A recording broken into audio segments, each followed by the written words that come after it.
كانوا بيستخدموني وانا برضو استخدمتهم عشان صوتي يوصل لكم.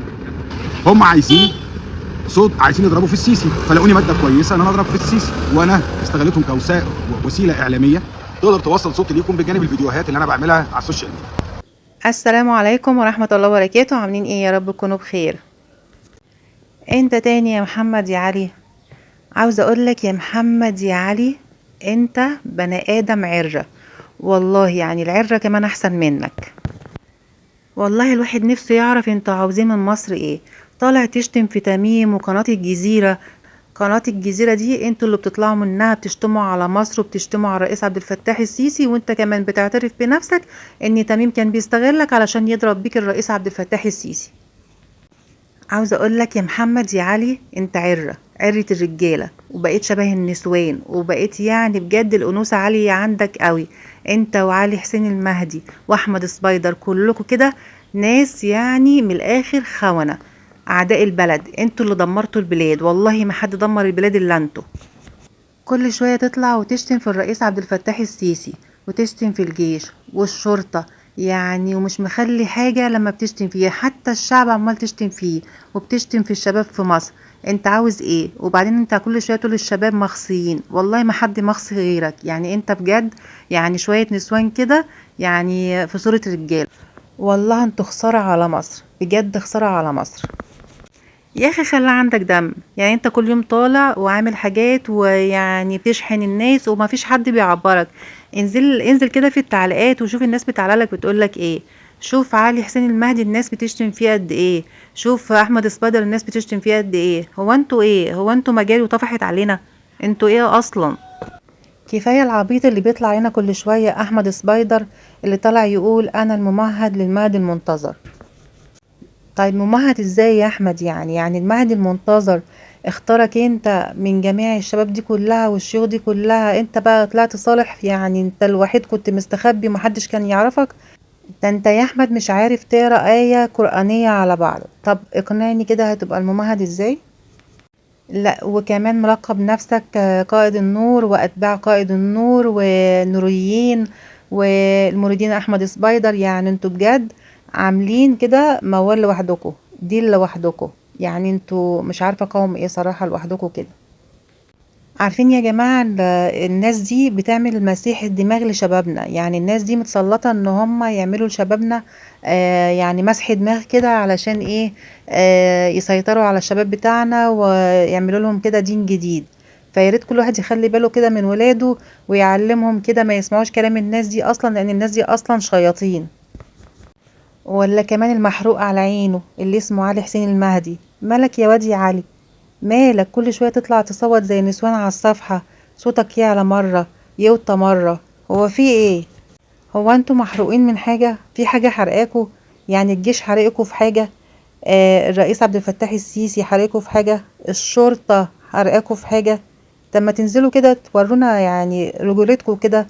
وانت يا محمد يا علي، يعني الأنوثة كده يعني طاغية عليك الأيام دي بجد. يعني انتوا شوية عرر، شوية نسوان، ناقصين بس تلبسوا طرح. والله عاوزين بس تلبسوا طرح وتبقوا ايه كده، نسوان عرة من الاخر.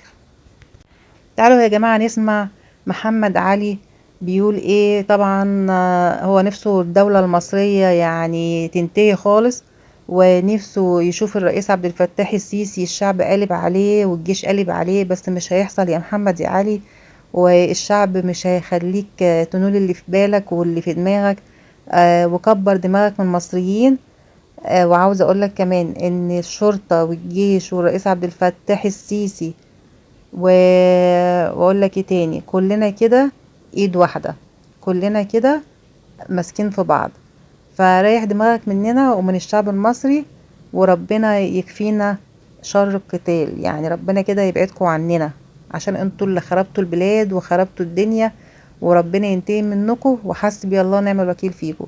تعالوا يا جماعة نسمع محمد علي وبيتكلم عن تميم ان هو كان عاوز يضرب بيه الرئيس عبد الفتاح السيسي، لان هو اصلا تميم لقاه خاين، فقال استغله ان هو يضرب بالشعب المصري بمحمد علي ويقوم الشعب كله على بعضه.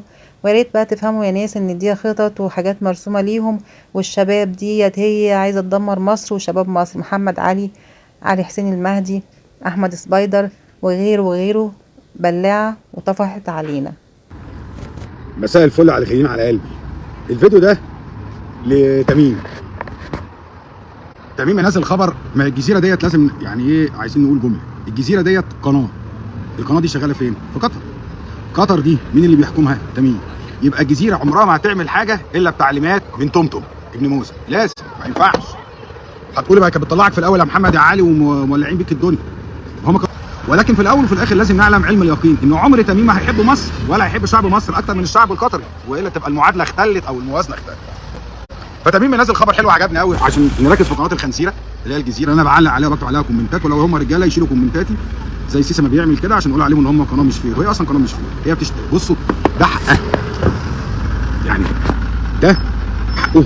هو الراجل بيحب بلده، بيدافع عن بلده، عامل قناه محترمه جدا جدا، جايب فيها الكريم دول الكريم عشان يحقق اغراضه ونجاحه البلد.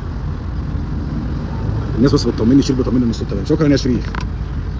ولكن لازم نقدر ان تميم عمره ما هيحب مصر، وكل اللي عايشين في قطر من مصريين هم تابعين لاراده تميم، لكن ما فيش حد فيهم معارض ولا حد فيهم حر. والدليل على كده انا هقول لكم على حاجات مش عايز اقولها دلوقتي. يعني في مصريين لما حبوا يتكلموا عن مصر تم حبسهم واعتقالهم في قطر. وناس قالت كده مثلا منهم عمرو عبد الهادي، ده مصري برضه، طلع قال انا اتحبست واتظلمت في قطر وضحكوا عليا وبتاع، ومش عايز اقول بقيه الاسماء. هيعترفوا يعني. هل تميم حبس؟ او وحياه ولادي حبس.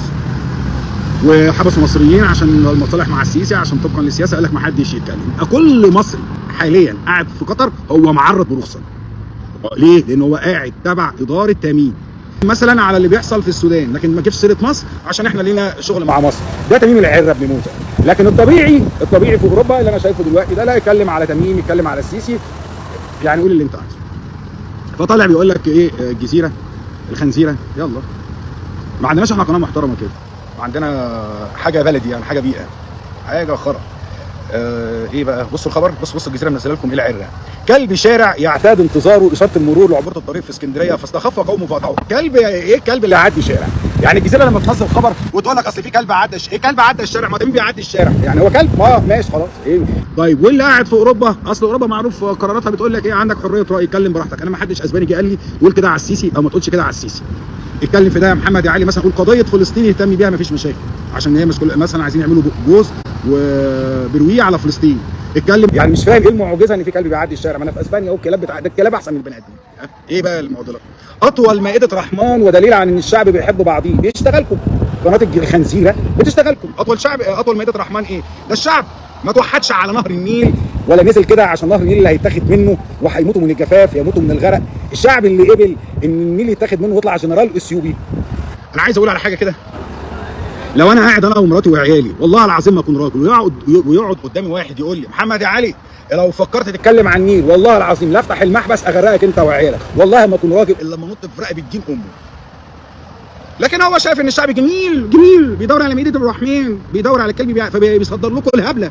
لان لا مؤاخذه مش عايز اقول حاجه وحشه على الشعب المصري، لكن ما لقاش الشعب، لكن هو يعمل كاس العالم، يفتخر بكاس العالم، يفتخر بتنظيم كاس العالم جدا، لكن يصدر ايه للشعب المصري؟ قناه الخنزيره. انتوا طيبين قوي، بتحبوا بعض قوي يا اخويا، ما نحب بعض على نهر النيل، نحب بعض على قناه الصنافير، نحب بعض على حقول الغاز، نحب بعض ناكل زي الكبسه كده وناكل فراخ وخرفان ده انتوا الدهن عندكم بيملى الرز، مش ناكل رجلين فراخ.